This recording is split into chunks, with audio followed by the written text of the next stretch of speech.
ఇలా వాళ్ళు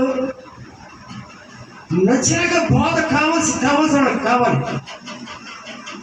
మనం ఏదో వెళ్ళి అక్కడ చర్చికి వెళ్ళిపోయి ఏదో రెండు మాటలు వినైతే మన పనిలో వెళ్ళిపోతామని భ్రమపడుతుంది అంతే. వాళ్ళ మీద ఆత్మ ఉందంటే భ్రమపరిచే ఆత్మ ఉంది.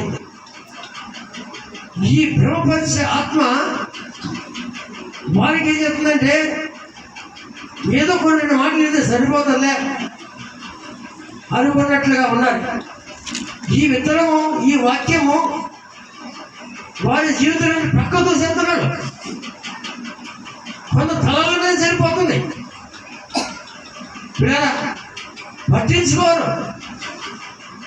ఇలాగే జీవించాలి ఉన్న అంతలా ఉండాలా అంటే తనలో కూడా ప్రతి చెత్త చెదరం ఉందనుకుంటారా? తనలో మనకి ఏంటనుకుంటారు? ఇక్కడ ఖండిస్తున్న వాక్యం బట్టి వాళ్ళు ఎలాగ అనుకుంటారంటే అంతలా ఎలా ఉండాలా, మరి ఎలా ఉండాలి, మరి ఎందుకు భక్తి చేయడం వస్తున్నాం? అసలు నరకాన్ని దేవుడు తప్పించడానికి నేను కదా నేను పిలిచాడు. నేను పిలిచినప్పుడు నరకానికి తప్పించబడాలా, లేకపోతే నువ్వు అందరూ వచ్చి కూడా వాడు నరకంలో వెళ్ళిపోవాలనుకున్నావా? చెప్పండి. మన నరకంలో వెళ్ళిపోవడానికి ఇక్కడ రాదు కదా, అందుకే వచ్చావా?